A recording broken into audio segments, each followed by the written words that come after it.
Jake pulled into the port town on a Wednesday that felt like every other day. A blur of grey sky and greyer buildings where time seemed to move at a different, slower speed. His backpack was worn through at the corners, and his wallet held exactly $47 and a library card from 3 states back.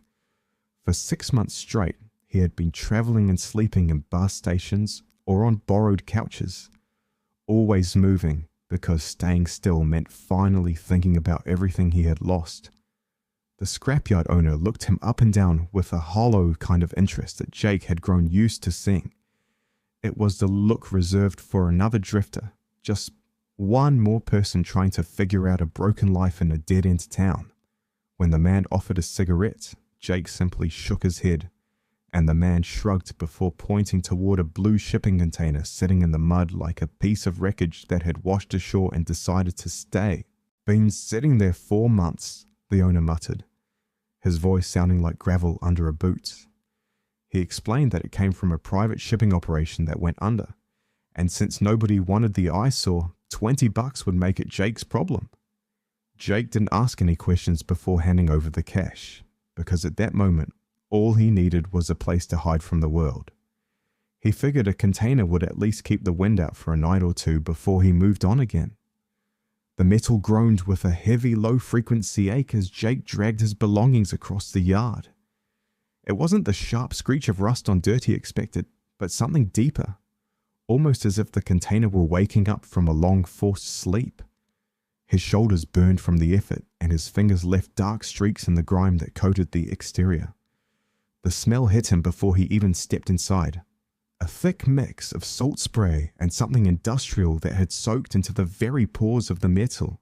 Underneath that layer sat the ghost of diesel fuel and a faint, sweet, metallic scent he couldn't quite place. He pulled open the heavy door and stepped into the mouth of the thing.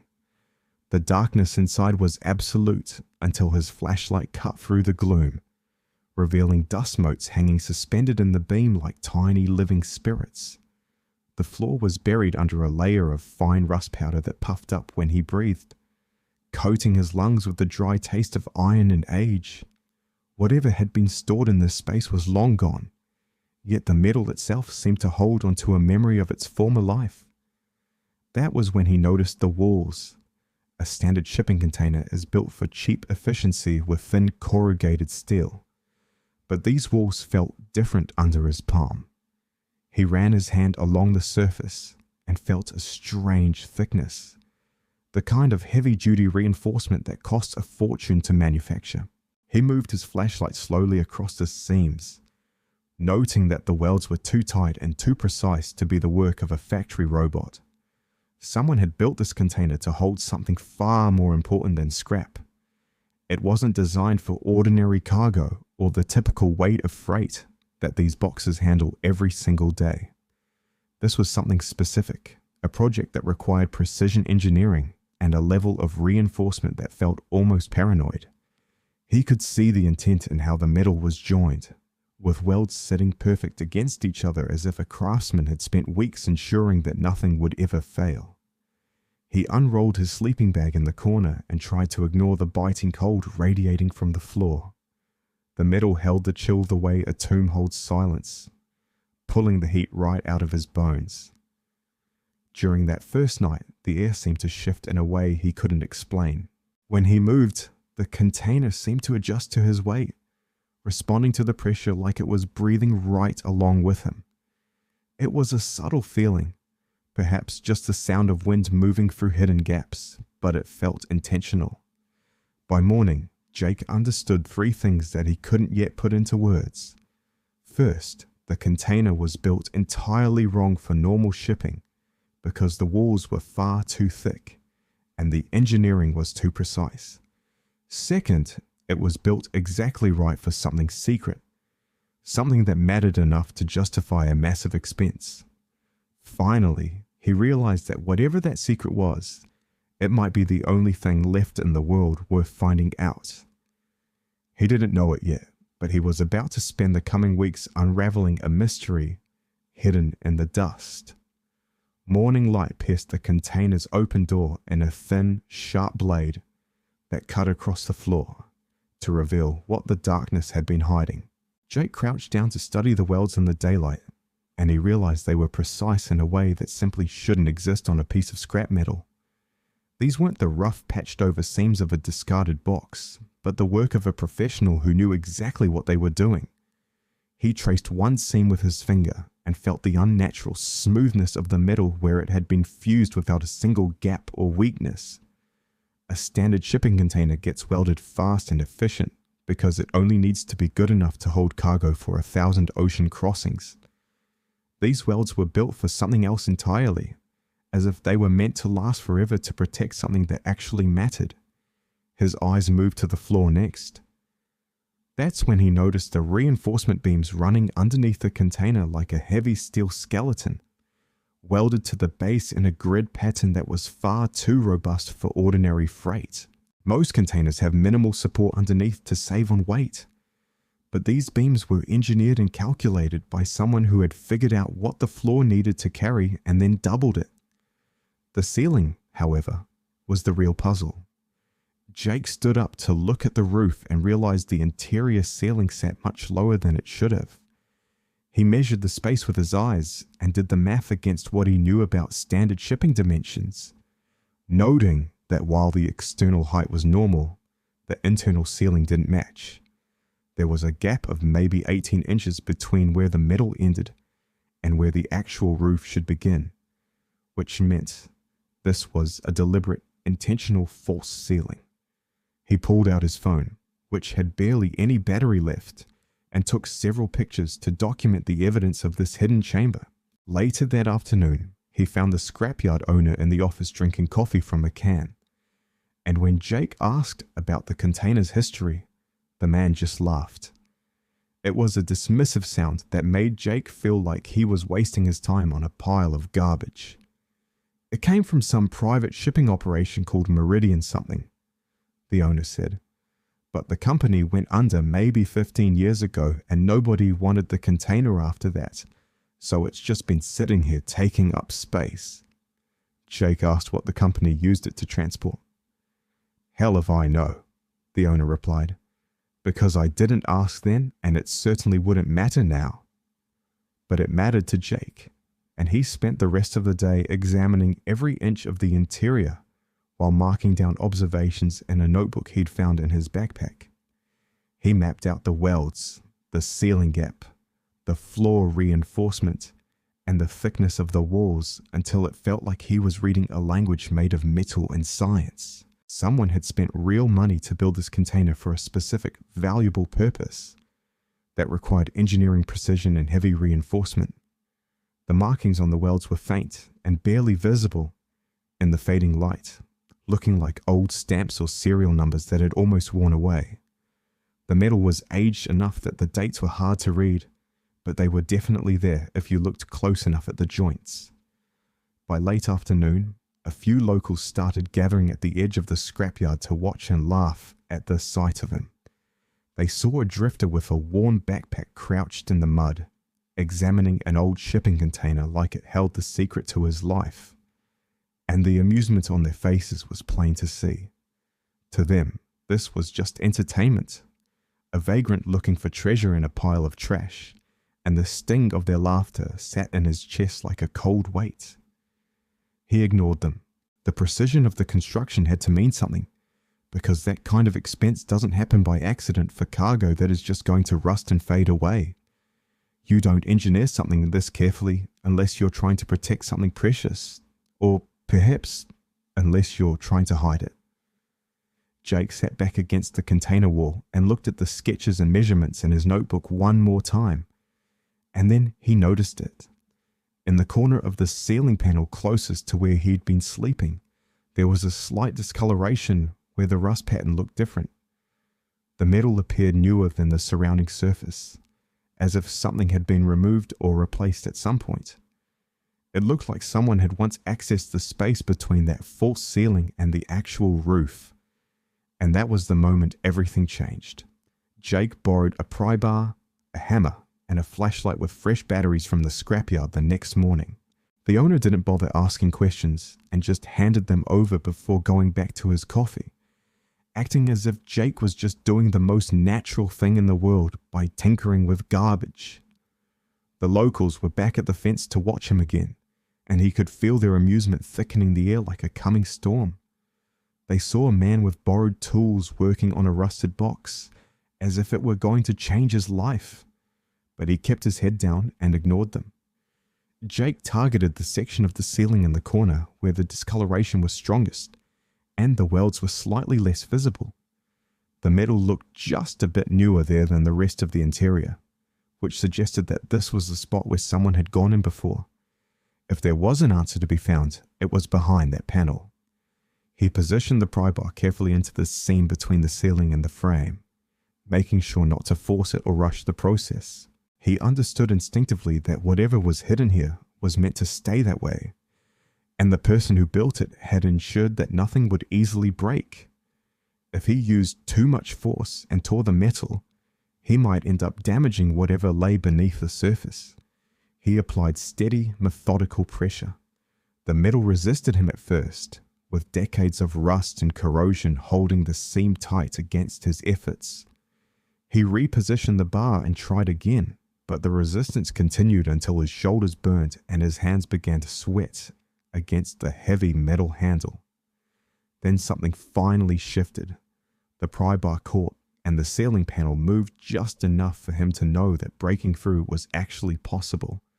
Jake repositioned himself and shoved again, and as the panel shifted further, a metallic groan echoed through the container like something waking up after being asleep for too long. A thin layer of rust powder fell from the gap and descended through the air like red snow, coating his hair and his arms. He coughed and wiped his eyes, trying to clear his vision so he could see into the dark space he'd just opened. Then he saw it. There was a glint of metal that caught the light the wrong way, showing something that wasn't the dull grey of rust or the matte finish of steel. It was something heavier that reflected the flashlight beam like nothing else in the container, and it made his breath catch in his throat before he even understood why. He widened the gap carefully by pulling the panel down inch by inch, and he could feel his hands starting to tremble with a sudden recognition. His body seemed to understand the gravity of the moment before his mind could even catch up to what he was seeing. He reached up into the darkness. His fingers touched something smooth, cold, and solid that felt nothing like the corroded metal of the container walls. This object was polished and intentional, and he knew immediately that it was something precious. He gripped the edge and pulled. The bar came down heavy, feeling impossibly dense for its size, and the weight of it in his hands changed everything in an instant. Time seemed to stop as his breath caught in his chest, and for a long moment, he couldn't even breathe because the meaning of the weight was too much to process. He just stared at it. It was gold, and it wasn't just plated or painted or a thin coating on cheap metal. This was a bar of pure solid gold sitting in his trembling hands, inside a rusted shipping container in a dead-end port town where nobody came anymore. His hands shook as he carefully placed the bar on the floor, terrified that he might drop it, or that he'd somehow damage it. He was afraid of what this discovery meant, and he was even more afraid of what he'd just done by pulling it free from its hiding place. He looked back up into the gap he'd created. There were more of them, rows of bars stacked methodically in the darkness to fill the entire hidden space between the false ceiling and the roof. They were arranged like bricks in a wall, as if someone had spent a fortune in time and effort to hide a legacy in a piece of junk and then simply walked away. The locals had moved on by now because they'd grown bored with watching him, so he was finally alone with the container and the fortune hidden inside. Jake understood immediately that he couldn't show this to a single soul until he figured out what he'd found. He needed to know what it meant, and what he was supposed to do with the answer before the rest of the world found out. Jake didn't leave the cramped metallic shadows of the container for 2 full days because the weight of what he'd found pinned him to the floor. Every time he tried to stand or walk toward the light of the open door, the sight of those dull yellow bars pulled him back into the dark. He counted them until his eyes blurred, trying to prove they were actually there, as if the simple act of tallying them could force this impossible reality to finally make sense. On the third morning, the hunger finally forced him to walk into town. The local library was a small, quiet place where dust motes danced in the shafts of afternoon light, and the computer monitors looked like relics from the late 90s. An elderly woman sat behind the front desk and barely glanced up from her book when he shuffled past her toward the back corner. He found a terminal in the shadows and pulled up a search engine, his fingers trembling so hard he had to grip the edge of the desk to steady them. He typed in the name, Meridian Maritime Services. The results that flickered onto the screen were thin and offered almost nothing to hold onto.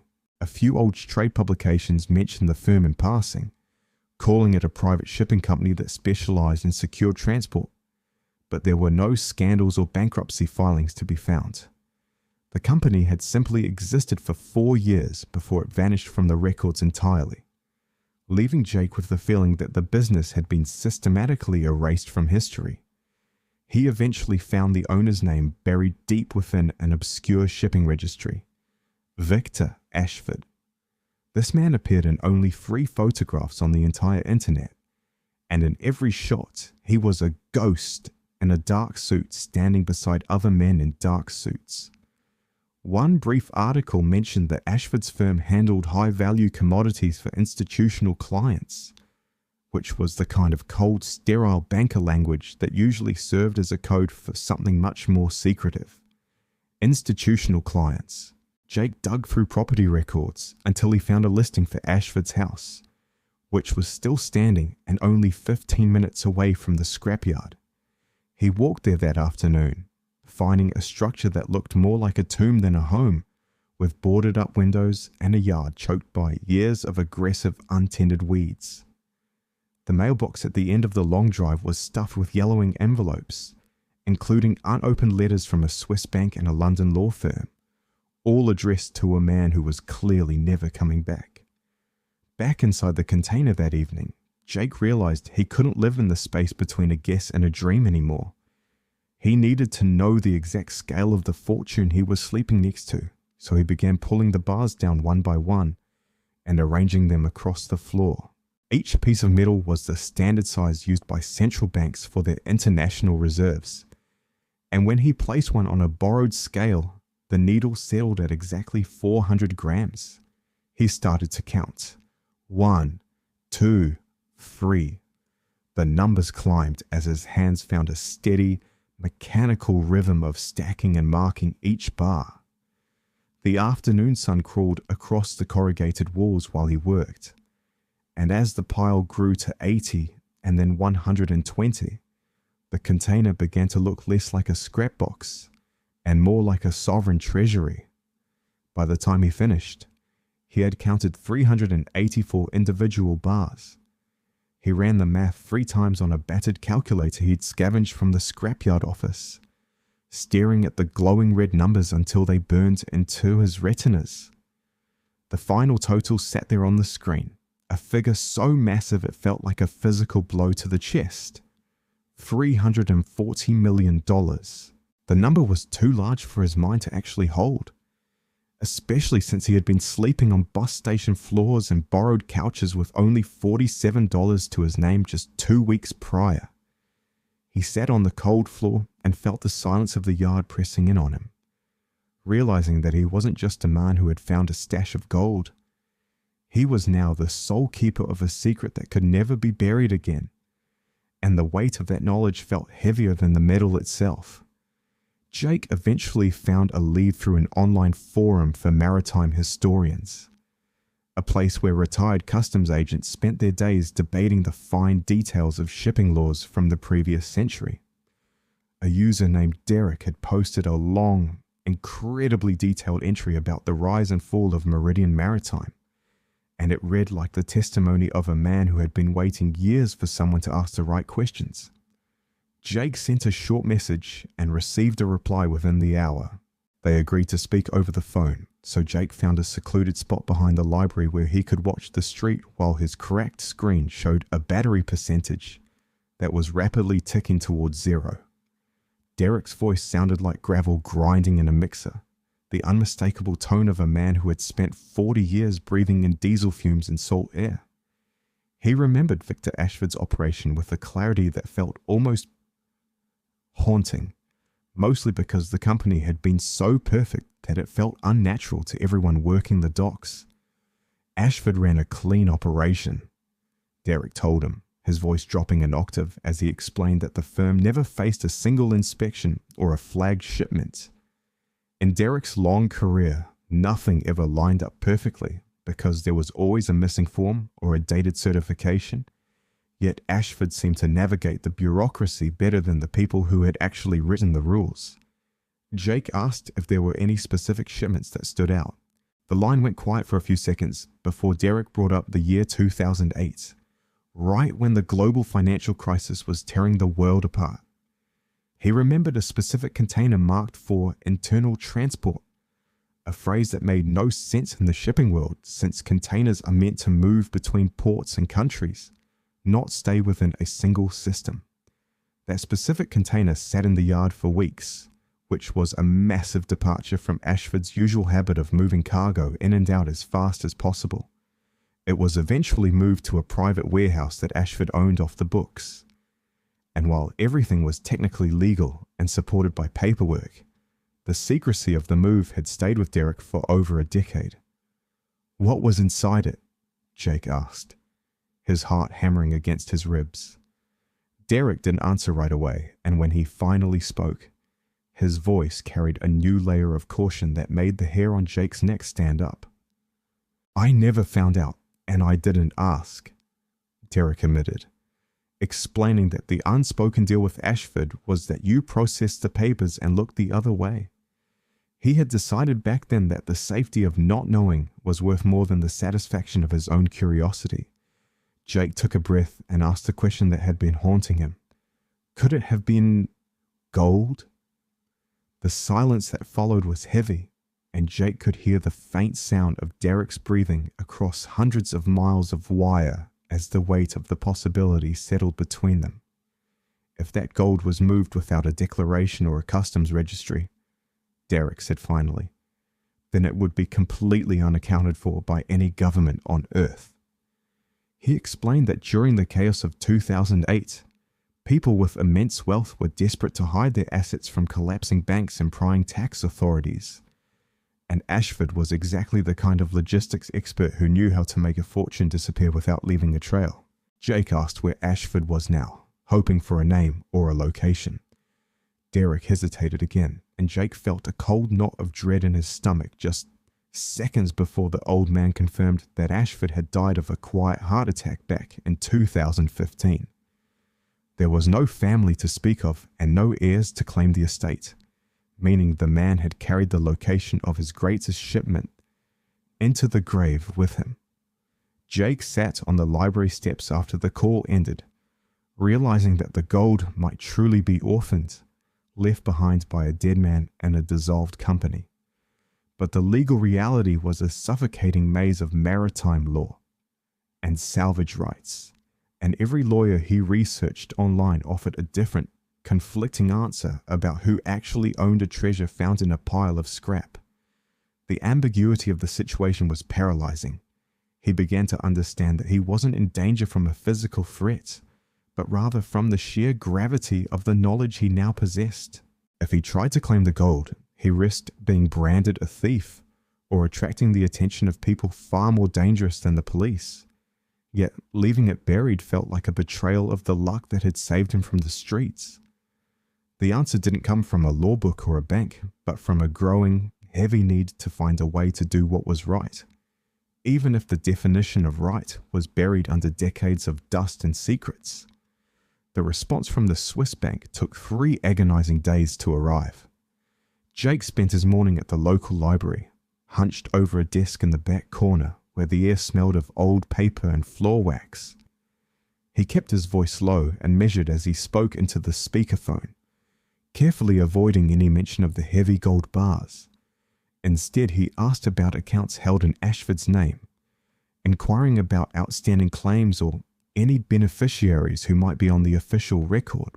The woman on the other end sounded bored, telling him she would need time to research the files before calling him back. Jake left the library's landline number and sat by the phone, watching the dust motes dance in the afternoon light.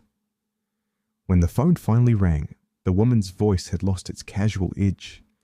She sounded official now, her tone sharpened by a layer of professional caution that made Jake's heart hammer against his ribs. She confirmed that Ashford had indeed held an account, but it had been shuttered back in 2015 after sitting dormant for years. There were no beneficiaries listed and no claims filed against the balance, but that was the extent of the information she was willing to share. The trail at the bank ended there, leaving Jake with more questions than answers as he stared at the wood grain of the library table. Getting through to the law firm in London proved to be a much slower ordeal. Jake made his first attempt on a Thursday, only to be shuffled through a maze of transfers before being told to leave a message. He called again on Friday, navigating a sea of different voices and more empty promises of a return call. It wasn't until Monday morning that a senior partner named Whitmore finally reached out, his voice carrying the polished weight of a man who spent his life in rooms with high ceilings and mahogany desks. "How exactly did you come across this information?" Whitmore asked, his voice not quite hostile, but incredibly guarded. Jake chose his words as if he were walking across thin ice, knowing one wrong syllable could crack the whole thing open. He explained that he had uncovered correspondence related to the Ashford estate and simply wanted to ensure the matter reached a proper legal closure. He framed his call as an act of good faith, a simple attempt to help resolve a lingering loose end that had been left untied for too long. A long silence stretched across the Atlantic, the kind of quiet that feels heavy with unspoken thoughts.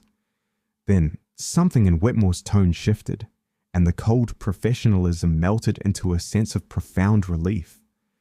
It felt like a door finally swinging open after being stuck for decades, as if the man had been waiting half his life for someone to find those specific papers. "You might have just solved a mystery that has haunted this firm for 15 years, Whitmore admitted. The truth came out then, and it wasn't the story of a common criminal. Ashford had been a facilitator, a man who moved in the shadows to help the incredibly wealthy keep their fortunes out of sight. During the chaos of the 2008 financial collapse, when the world's markets were screaming toward a total meltdown, certain individuals grew desperate to hide their assets. Ashford was the logistics expert who knew exactly how to transport gold and private wealth without leaving a footprint for governments or tax authorities to follow. One particular shipment from 2008 had vanished from the books entirely. There were no customs declarations, no export licenses, and not a single scrap of import paperwork to prove it ever existed. The client was a man named Richard Caldwell, a man who wanted his holdings moved offshore and protected from the prying eyes of a government that might seize or tax his life's work. Caldwell passed away in 2009 without leaving a will or naming a single heir to his fortune. Because there was no paper trail, the assets were effectively swallowed by time, abandoned in a place no one thought to look. The bank had spent 15 years conducting a quiet, methodical search that turned up absolutely nothing until Jake made that phone call. "The gold isn't stolen property," Whitmore explained, his voice sounding tired but clear.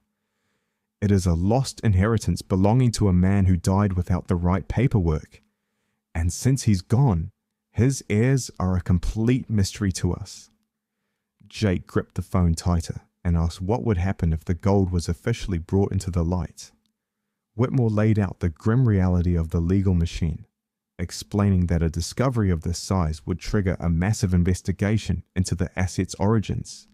Lawyers would hunt for heirs, documentation would be scrutinized, and the government would likely try to take its own pound of flesh. However, if no heirs could be found and the gold was deemed truly abandoned, The person who found it would be entitled to a salvage percentage.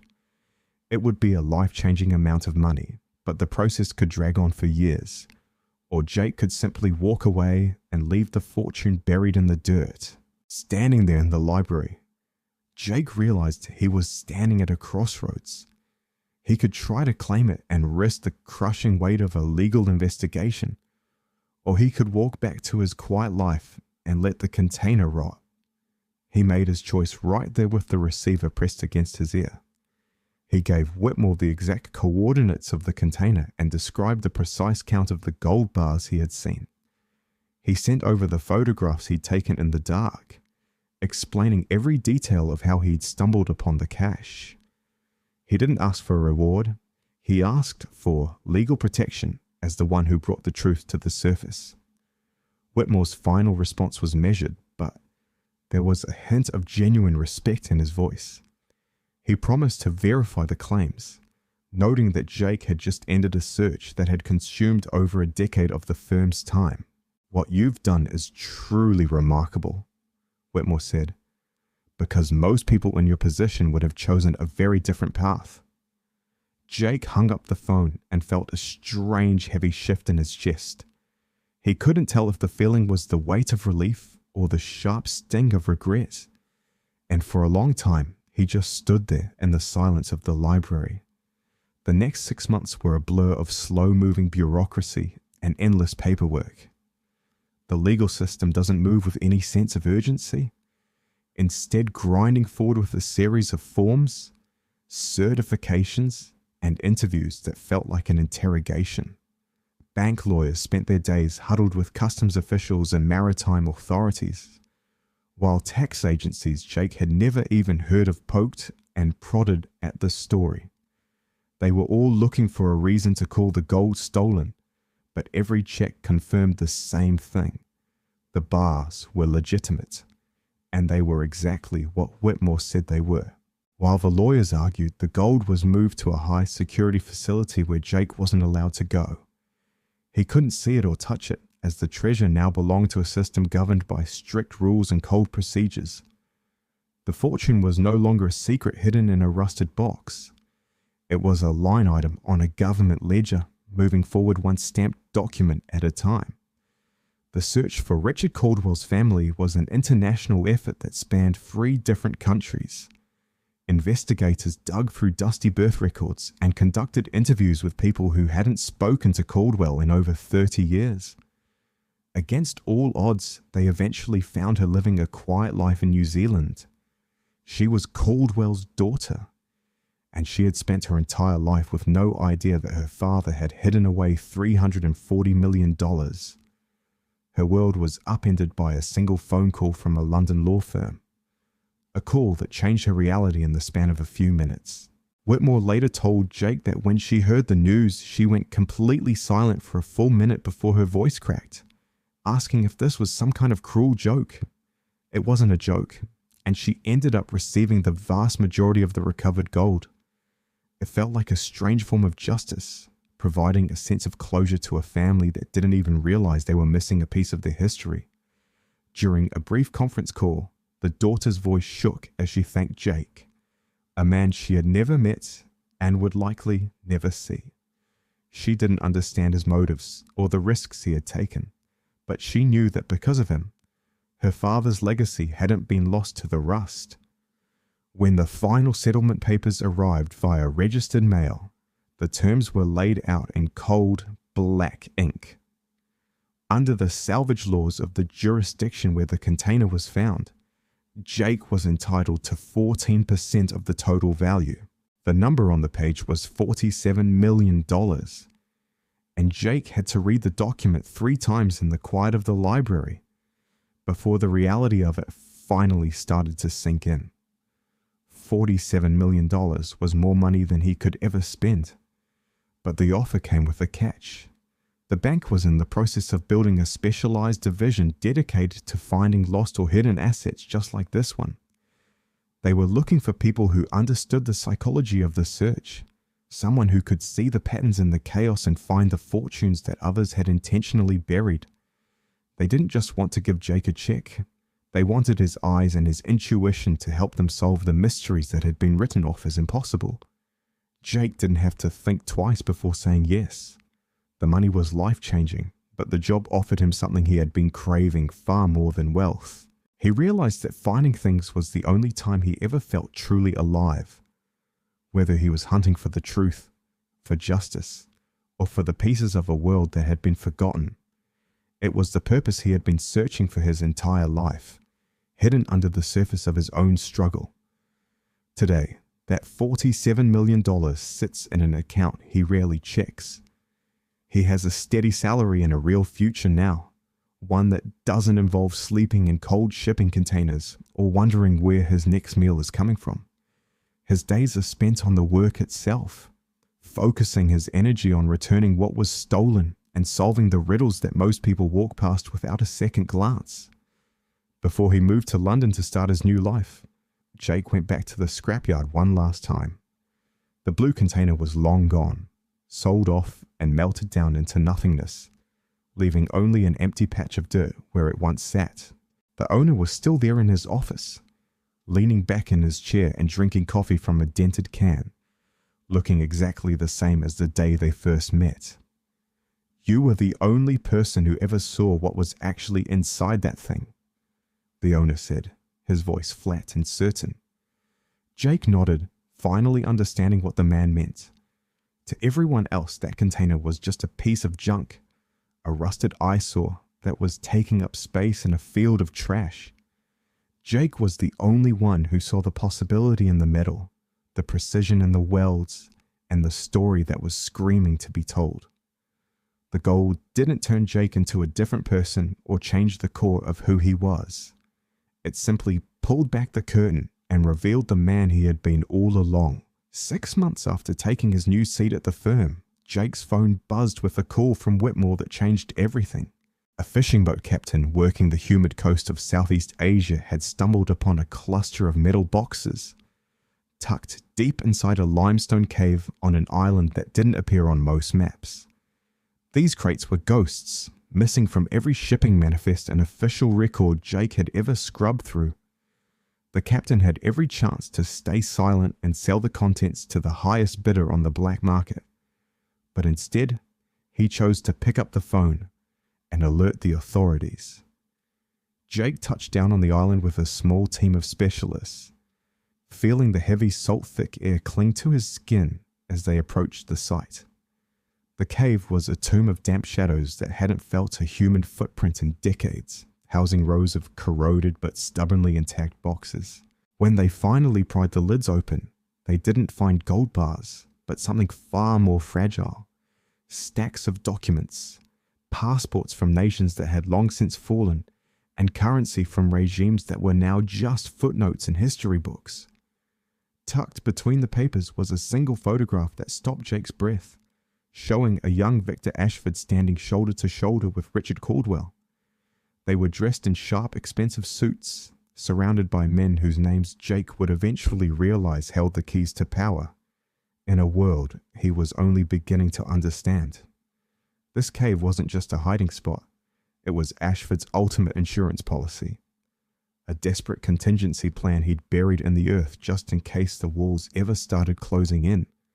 As Jake spent hours sifting through the damp paper, the ink began to reveal a story that was much larger than a simple bank heist. Caldwell hadn't been moving millions to line his own pockets, but was instead acting as a shadow architect for political refugees trying to flee Eastern Europe during the height of the Cold War. These were families with life savings they needed to smuggle across borders, people who were just trying to survive and keep their children safe from governments that would have seized every penny they owned. Some of the wealth belonged to Caldwell himself, but the rest belonged to strangers he'd never met. People whose names he didn't even know, but whose lives he was willing to risk his own freedom to protect. Jake sat on the cold floor of that cave, staring at the faces in the photographs and feeling the weight of the discovery shift from a financial win to a moral burden. He realized in that moment that every lost object carries a heartbeat, and every hidden fortune is buried for a reason that usually has nothing to do with greed. His career wasn't going to be about the glitter of gold anymore, but about finding the human truth buried under layers of grime and honoring the quiet intentions of the people who moved it. Back in the grey light of London, Jake sat across from Caldwell's daughter, a retired woman living a quiet, unassuming life in New Zealand, who had flown in to meet him. She admitted that her father never breathed a word about the gold, though she vividly remembered how the tension seemed to age him during the financial crash of 2008. She'd spent years worrying that his late-night phone calls and meetings with men in dark suits meant he was in some kind of trouble, never realizing the burden he was actually carrying. The truth was that he wasn't in trouble at all. He was the only one trying to help. When Jake slid the recovered documents across the table, the woman didn't cheer, but instead began to cry as the image of her father finally came into focus. He wasn't the criminal the world might have suspected, but a man who understood that sometimes the only way to save a life is to move their legacy through the shadows. He had spent his life protecting that wealth until the world finally became a safe enough place for it to be used again. The mystery Jake had been hired to unravel wasn't a case of grand theft, but a story of a legacy built on the backs of people the rest of the world had chosen to forget. Jake took a week off after that meeting, wandering through the streets of London without a single thought of assets or hidden ledgers. He spent his days in quiet museums and sitting on park benches, watching the tide of ordinary people living lives that seemed so simple on the surface. He couldn't stop thinking about the man who had once bought a shipping container for $20 just because he needed a roof over his head. That man was a stranger to him now, because Jake finally understood that true fortune isn't found through luck, but through the willingness to see the things that everyone else chooses to ignore. The locals in that shipyard laughed because they were only looking at a rusted box, unable to see the fortune hidden in plain sight. Jake saw it because he was willing to lean in closer, noticing the tiny details that didn't fit, and asking the hard questions that everyone else had long since abandoned.